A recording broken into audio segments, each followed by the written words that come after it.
This woman knocked over everything in the house, then drew 800 milliliters of her own blood and flung it all over the house with reckless abandon, and smears it on the floor, repeatedly rubbing and smearing. The scene of the crime is created. A wooden stick stained with blood is placed in the cooker, deliberately leaving a gap that is the victim, who was easily spotted. She then mysteriously disappears. This woman, Amy, a senior student at Harvard University, at a party, she meets Nick, the funny editor-in-chief. The two quickly warm up. The two of them soon fall in love, but there comes a time when the passion subsides. On the morning of their 5th anniversary, Nick goes to the bar to talk to his sister, but a phone call from a neighbor called him back. Back at home, Nick senses that something is wrong. When he sees what's in front of him, Nick is stunned to see that his wife has disappeared. His wife had disappeared. The police then arrived. They looked around the room. The attentive policewoman saw bloodstains on the wardrobe. It was clear that Amy's layout had attracted the attention of the police. Nick is taken to the police station for questioning. The house is sealed off. He has no choice but to stay at his sister's house. At night, the police came back to the scene. A letter left by Amy was found in the wardrobe. They found a letter in the wardrobe, which read, "Clue 1. The police were puzzled.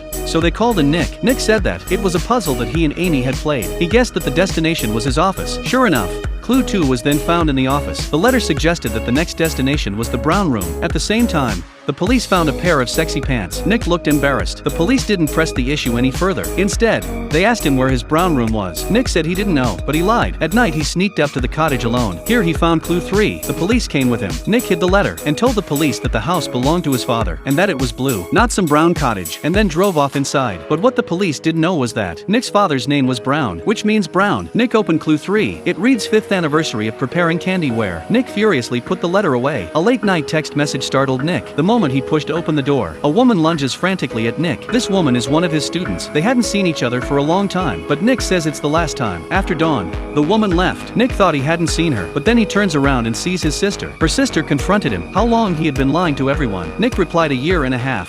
Her sister scolded Nick hysterically. By the end of the night, Nick was speaking at Amy's rescue meeting when suddenly one of the neighbors jumped in to accuse Nick and told everyone that Amy was pregnant. By then everyone was stunned. There was an uproar. Reporters chased Nick and asked him about it. Nick runs away.